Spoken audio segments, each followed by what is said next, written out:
ಯಾದಗಿರಿಯಲ್ಲಿ ಕಬ್ಬು ಬೆಳೆಗಾರರ ಹೋರಾಟ ಇನ್ನೂ ಕೂಡ ನಿಂತಿಲ್ಲ.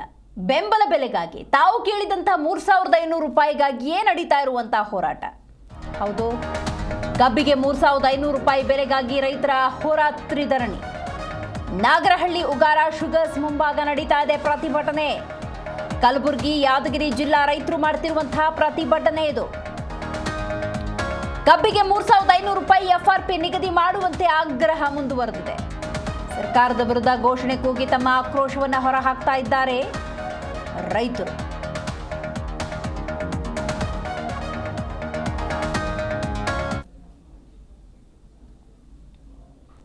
ಕಬ್ಬು ಬೆಳೆಗಾರರ ಹೋರಾಟ ಮುಂದುವರೆದಿದೆ.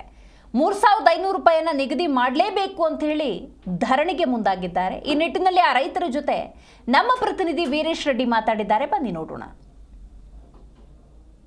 ರಾಜ್ಯದಲ್ಲಿ ಕಬ್ಬಿನ ಬೆಲೆಯ ಒಂದು ಕಿಚ್ಚು ಈಗ ನಾಡಿನಾದ್ಯಂತ ಕೂಡ ಹಬ್ಬಿರುವಂತದ್ದು. ಅದರಲ್ಲೂ ಕೂಡ ಕಲ್ಯಾಣ ಕರ್ನಾಟಕ ಭಾಗದ ಯಾದಗಿರಿ ಹಾಗೂ ಕಲಬುರಗಿ ಭಾಗದ ರೈತರು ಕೂಡ ಏನು ಬೆಂಬಲ ಬೆಲೆಯನ್ನು ಘೋಷಣೆ ಮಾಡಬೇಕು ಮತ್ತು 3500 ಬೆಲೆಯನ್ನು ಘೋಷಣೆ ಮಾಡಿ ನಮ್ಮ ಕಬ್ಬನ್ನು ಖರೀದಿ ಮಾಡಬೇಕನ್ನೋ ನಿಟ್ಟಿನಲ್ಲಿ ಈಗಾಗಲೇ ಏನೋ ಒಂದು ಪ್ರತಿಭಟನೆಗೂ ಕೂಡ ಮುಂದಾಗಿರುವಂತದ್ದು.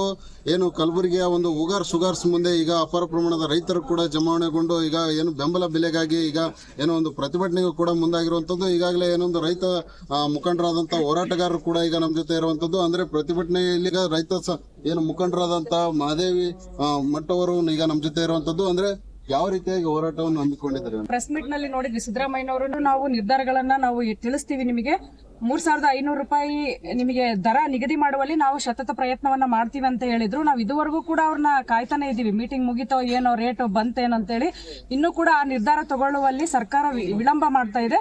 ಇದಕ್ಕೆ ಸರ್ಕಾರ ಇನ್ನೂ ಕೂಡ ಏನು ಶಾಂತಿಯುತವಾಗಿ ಹೋರಾಟ ಮಾಡ್ತಾ ಇರುವಂತ ರೈತರನ್ನ ಒಂದು ಕಡೆ ಏನಪ್ಪಾ ಅಂತಂದ್ರೆ ಬೇಸರದ ಒಂದು ಅಭಿವ್ಯಕ್ತಿಯನ್ನ ಇಲ್ಲಿ ವ್ಯಕ್ತಪಡಿಸ್ತಾ ಇದ್ದಾರೆ ಎಲ್ಲ ರೈತರು ಕೂಡ. ಆ ಒಂದು ನಿಟ್ಟಿನಲ್ಲಿ ನೋಡೋದಾದ್ರೆ ಇದು ಬೇಗನೆ ಒಂದು ಏನು ಸಮರ್ಪಕವಾದಂತಹ ಬೆಲೆ ಸಿಗದೇ ಇದ್ದ ಮಟ್ಟದಲ್ಲಿ ಇಡೀ ರಾಜ್ಯಾದ್ಯಂತ ಒಂದು ಎಲ್ಲಾ ರೈತರು ಕೂಡ ಭುಗಿಲೇಳುವಂತ ಒಂದು ಪರಿಸ್ಥಿತಿ ಉದ್ಭವವಾಗುತ್ತೆ. ಆದಷ್ಟು ಬೇಗನೆ ಎಚ್ಚೆತ್ಕೊಂಡು ಸರ್ಕಾರ ಪ್ರತಿ ಒಂದು ಟನ್ ಕಬ್ಬಿಗೆ 3500 ರೂಪಾಯಿಯನ್ನ ನಿಗದಿ ಮಾಡ್ಬೇಕಂತೇಳಿ ಈ ಸಮಯದಲ್ಲಿ ನಾವು ಈಗ ಕಲ್ಯಾಣ ಕರ್ನಾಟಕ ಭಾಗ ಅಂದ್ರೆ ಹೆಸರಿಗೆ ಮಾತ್ರ ಕಲ್ಯಾಣ, ಅಂದ್ರೆ ಅಭಿವೃದ್ಧಿ ಏನೂ ಆಗೇ ಇಲ್ಲ. ಮತ್ತೆ ಇಲ್ಲಿ ಅಭಿವೃದ್ಧಿನೇ ಮಾಡದೇ ಇರುವ ಒಂದು ನಿಟ್ಟಿನಲ್ಲಿ ಶಾಸಕರು ಯಾವ ರೀತಿ, ಮಂತ್ರಿಗಳು ಯಾವ ರೀತಿ ಧ್ವನಿ ಎತ್ತುತ್ತಾರೆ? ಅಭಿವೃದ್ಧಿನ ಅವ್ರು ಮಾಡಿಲ್ಲ ಅಂತಂದಾಗ ಇಲ್ಲಿ ಧ್ವನಿ ಎತ್ತೇ ಇಲ್ಲ. ಮತ್ತೆ ಅಂತದ್ರಲ್ಲಿ ಇದು ಹೋರಾಟದ ಒಂದು ಏನಾರ ಸಂದರ್ಭಕ್ಕೆ ಬಂದ್ರೆ ಅವ್ರನ್ನೆಲ್ಲ ಬೈತಾರನ್ನೋ ಒಂದು ದೃಷ್ಟಿಯಿಂದ ಅವ್ರು ಯಾರು ಕೂಡ ಇಲ್ಲಿಗೆ ಬಂದಿಲ್ಲ. ಇನ್ನೊಂದಾಗಿ ಹೇಳ್ಬೇಕಪ್ಪ ಅಂದ್ರೆ ಅವ್ರ ರೈತರ ಬಗ್ಗೆ ಕಾಳಜಿನೇ ಇಲ್ಲ ಅಂತೇಳಿ ಈ ಸಂದರ್ಭದಲ್ಲಿ ಹೇಳಕ್ ನಾನು ಬಯಸ್ತೇನೆ. ಓಟ್ ಮಾತ್ರ ಅವ್ರಿಗೆ ಬೇಕು. ರೈತರ ಒಂದು ಪರಿಸ್ಥಿತಿಗಳು, ಸಮಸ್ಯೆಗಳ ಬಗ್ಗೆ ಹರಿಸುವಲ್ಲಿ ಅವ್ರು ಯಾವುದೇ ಒಂದು ಪ್ರಯತ್ನವನ್ನ ಮಾಡ್ತಾ ಇಲ್ಲ. ಇದು ನಿಜವಾಗ್ಲೂ ಅವ್ರಿಗೆ ಧಿಕ್ಕಾರ. ನಮ್ಮ ಎಲ್ಲರ ಒಂದು ರೈತರ ಪರವಾಗಿ ಅವ್ರಿಗೆ ಧಿಕ್ಕಾರವನ್ನ ಹೇಳಕ್ಕೆ ನಾವು ಬಯಸ್ತೀವಿ. ರೈತರು ಮತ್ತು ಸರ್ಕಾರ ಮತ್ತು ಕಾರ್ಖಾನೆಗಳ ಮಧ್ಯೆ ನಡೆದಂತ ಸಭೆ ಕೂಡ ವಿಫಲವಾಗಿದೆ. ಅಂದ್ರೆ 3200 ಮಾತ್ರ ಕೊಡ್ತೀವಿ, 3500 ಕೊಡಕ್ ಆಗಲ್ಲ ಅಂತ ಹೇಳ್ತಾ ಇದಾರೆ. ಮತ್ತೆ ಇದು ಒಂದು ನಾನು ಸಿದ್ದರಾಮಯ್ಯ ಸಾಹೇಬರಿಗೆ ನಾನೊಂದು ಹೇಳೋದೇನಂದ್ರೆ, ಇವರು ರೈತ ಸಂಘಟನೆಯಿಂದ ಅಧಿಕಾರಕ್ಕೆ ಬಂದಂತವರು. ನಂಜುಂಡಸ್ವಾಮಿ ಅವರ ಒಂದು ಹೋರಾಟ ತತ್ವ ಸಿದ್ಧಾಂತಗಳು ಕೂಡ ಅವ್ರಿಗೆ ಗೊತ್ತಿದೆ. ಈ ಒಂದು ನಿಟ್ಟಿನಲ್ಲಿ ಅವರು ತಮ್ಮದೇ ಆದಂತ ಶಾಸಕರ ಮಿನಿಸ್ಟರ್ಗಳ ಒಂದು ಕಾರ್ಖಾನೆಗಳಿದಾವೆ. ಬೆಳಗಾವಿ ಒಂದೇ ಜಿಲ್ಲೆಯೊಂದರಲ್ಲಿ 28 ಸಕ್ಕರೆ ಕಾರ್ಖಾನೆಗಳಿದಾವೆ. ಉಳಿದ ಎಲ್ಲಾ ಮಟ್ಟದ ಎಲ್ಲಾ ಒಂದು ಜಿಲ್ಲೆಯ ಒಂದು ಶಾಸಕರನ್ನೊಳಗೊಂಡಂತೆ ಮಂತ್ರಿಗಳನ್ನ ಒಂದು ಅವರು ವಿಶ್ವಾಸಕ್ಕೆ ತಗೊಂಡು ಇನ್ನೊಂದು 300 ರೂಪಾಯಿ ಕೊಡೋಕೇನು ಜಾಸ್ತಿ ಅವ್ರಿಗೆ ಇದು ಬೇಕಾಗಿರ್ಲಿಲ್ಲ. ಹಲವಾರು ಗ್ಯಾರಂಟಿಗಳನ್ನ ಮಾಡಿದ್ದಾರೆ, ಅದಕ್ಕೆ ದುಡ್ಡಿದೆ.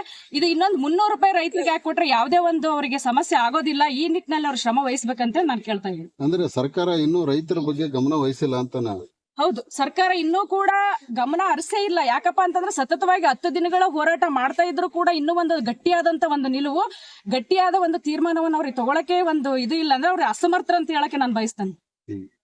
ಇದಿಷ್ಟು ಏನು ಒಂದು ರೈತ ಮುಖಂಡರಾದಂತ ಅವರ ಮಾತಾಗಿರುವಂತದ್ದು. ಅಂದ್ರೆ ಸರ್ಕಾರ ಯಾವುದೇ ನಿಟ್ಟಿನಲ್ಲಿ ಕೂಡ ರೈತರ ಬೆಂಬಲಕ್ಕೆ ನಿಲ್ಲಬೇಕೆನ್ನುವ ನಿಟ್ಟಿನಲ್ಲಿ ಈಗ ಅಹೋರಾತ್ರಿ ಹೋರಾಟವನ್ನು ಕೂಡ ಬೆಂಬಲ ಬೆಲೆ ಘೋಷಣೆ ಮಾಡುವವರೆಗೂ ಮಾಡ್ತೇವೆ ಅನ್ನುವ ನಿಟ್ಟಿನಲ್ಲಿ ಈಗ ಹೇಳ್ತಾ ಇರುವಂತದ್ದು. ವೀರೇಶ್ ರೆಡ್ಡಿ, ಜಿ ನ್ಯೂಸ್, ಯಾದಗಿರಿ.